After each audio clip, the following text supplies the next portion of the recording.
Hey guys, welcome back here to the channel where I talk about all things life as a digital nomad and working abroad as an expat. And in this video today, I want to be talking to you about the importance of identifying and establishing a niche if you want to set up an online business. So you might have heard of this term before, a niche.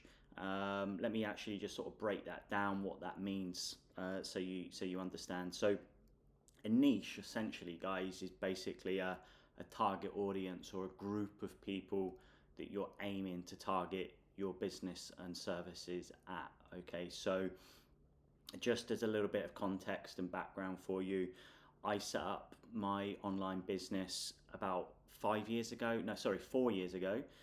And initially, my target audience was IT professionals. Okay, and my aim was to basically help IT professionals improve their English communication skills. So I kept it quite broad. And then what I noticed after a few weeks and months was that after a while, most of the time it was software engineers that were reaching out to me and getting in touch with my services, for my services. So yeah, in the end, I actually ended up building out a business that was focused solely on software engineers. And the truth of it is, guys, is you do need a niche if you're gonna set up an online business. And the reason for that is because you really want to make sure that your marketing is tailored towards that group of people, almost as if you are speaking directly to that person.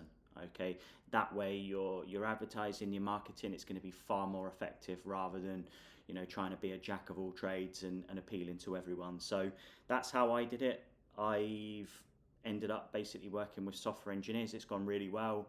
I've ended up working now with around about 200 software developers in the last 4 years, and helping them basically to improve their business English communication skills. And the other thing that I wanted to say in this video was,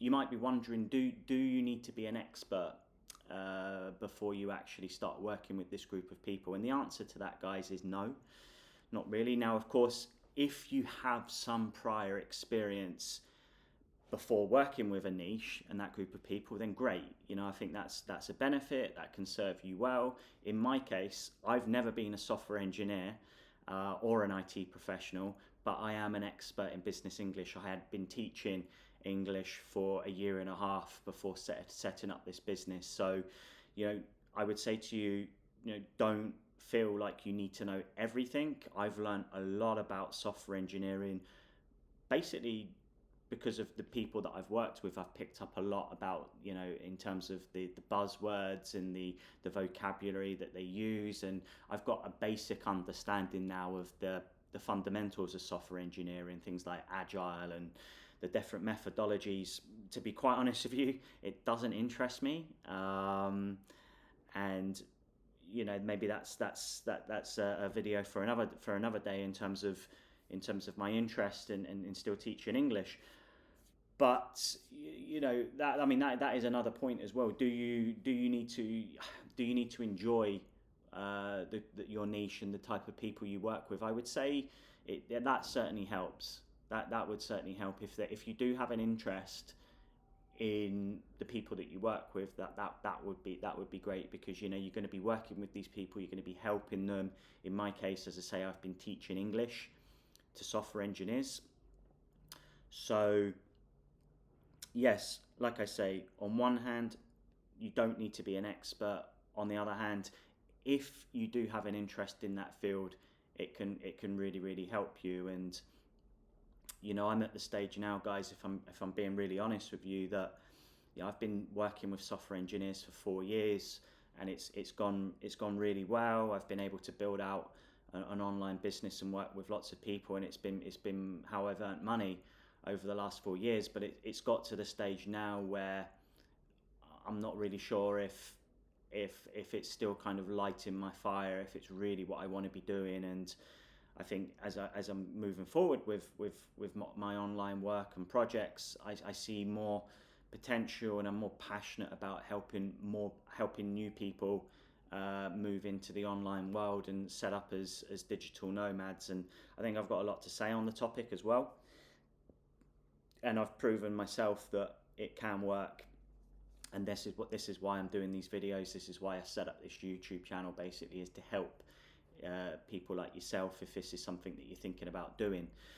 So, going back to talking about the niche and why you need to have a niche. I mean, there's two things that I would say that you really also need to think about when you're identifying a niche and a group of people that you want to work with. And the first thing is there a demand for your service?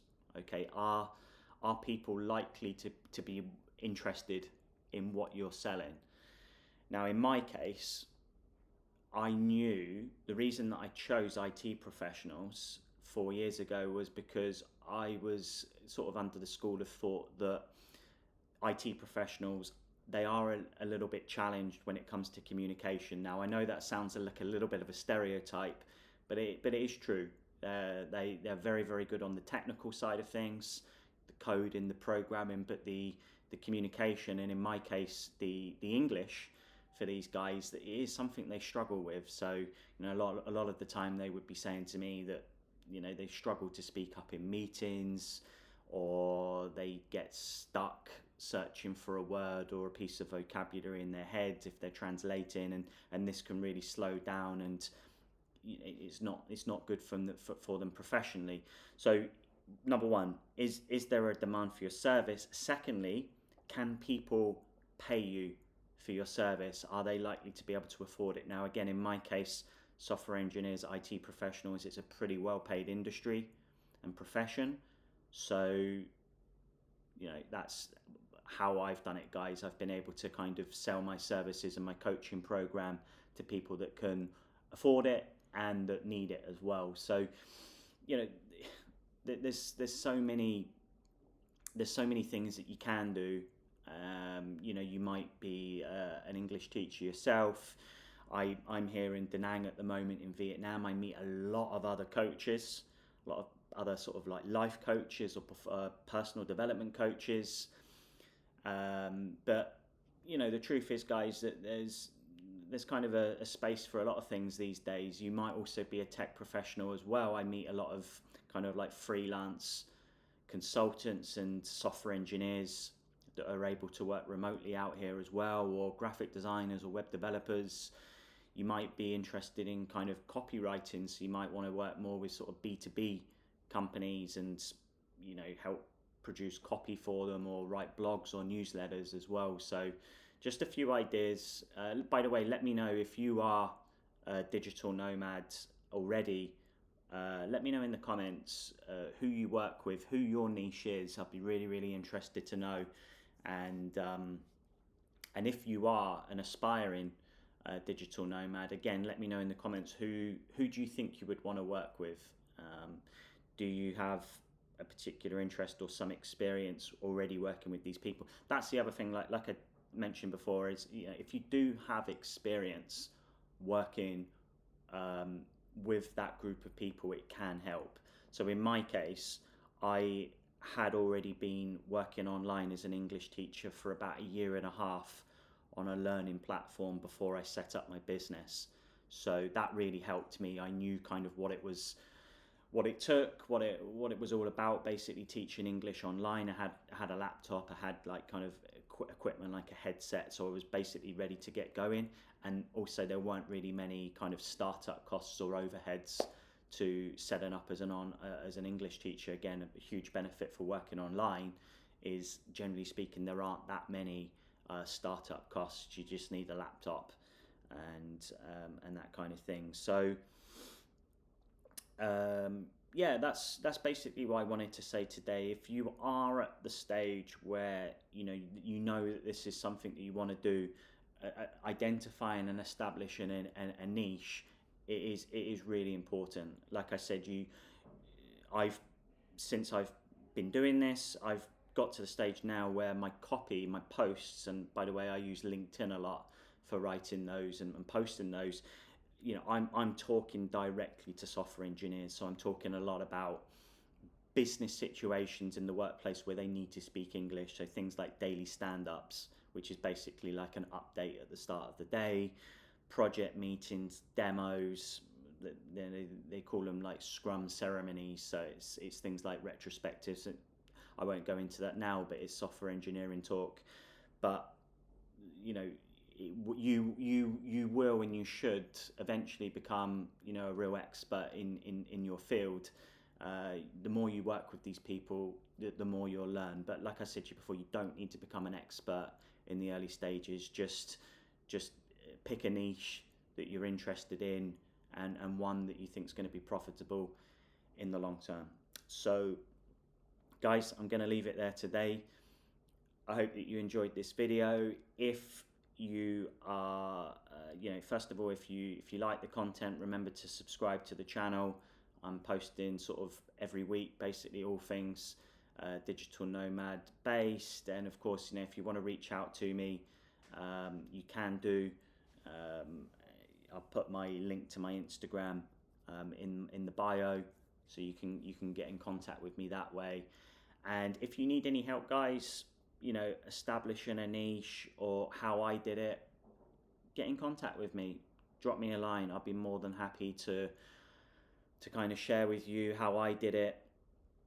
You know, it was funny, you know, looking back now, I very, very nearly ended up working with HR professionals. That was also, I remember, a niche that I was thinking about at the time, because I kind of thought that they would need better business English skills. But looking back now in hindsight, I think I chose a really, really good niche. Software engineering and developers, they've really, really needed my services over the last 4 years. So it's gone really well for me, guys. And you know, I'm sure you can also do really well and pick a good niche for yourself as well. So thanks very much for tuning in, guys, for this episode. Do give it a like if you enjoyed the content, and I will see you in the next one.